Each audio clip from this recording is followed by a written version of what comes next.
Perché un'opera esemplare non è solo un'opera infrastrutturale, ma anche una conservazione del monumento storico. Quindi il mio applauso va a ANAS per il grande lavoro che sta facendo, perché per aprile sarà consegnato. Quindi un'opera d'arte rimessa a nuovo con 2 piste ciclabili a sbalzo. In maniera assolutamente eccellente, visto e considerato che si vede un cantiere, si respira il cantiere e vedo anche che procedono bene le opere, quindi ho modo di pensare che tutti i tempi verranno rispettati. Ma guardi, su questo ponte ci siamo mossi assieme a ANAS in tempi non sospetti, è dal 2005 per avere un cantiere dopo 13 anni.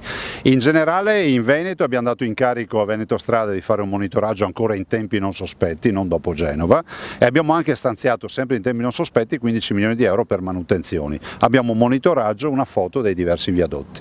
Il codice degli appalti va cambiato, in che modo?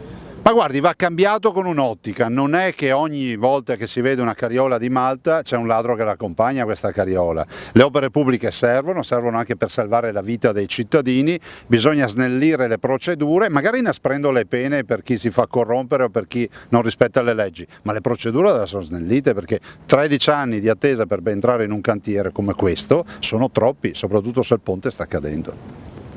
Ma nei viadotti di competenza della Regione non ci sono al momento situazioni di grosso ammaloramento che pregiudicano la sicurezza dei cittadini. Questo è quello che ci dice Veneto Strade, alla quale Veneto Strade abbiamo chiesto di fare un monitoraggio ancora mesi fa dei nostri viadotti e per il quale abbiamo stanziato anche 15 milioni di euro sempre mesi fa, prima di Genova, proprio per continuare nelle manutenzioni.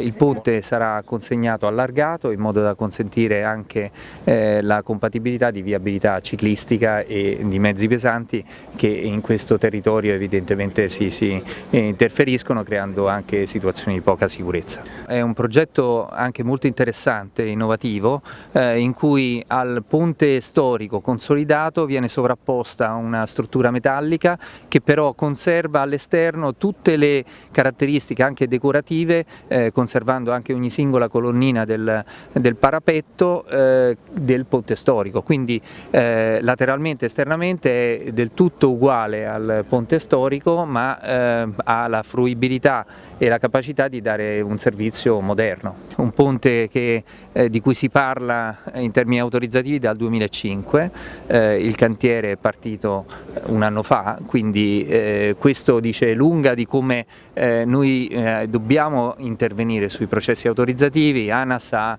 nella propria gestione 13.000 ponti, molti hanno la stessa età di questo ponte, quindi perché ovviamente la nostra è tutta la rete storica anche con le consolari.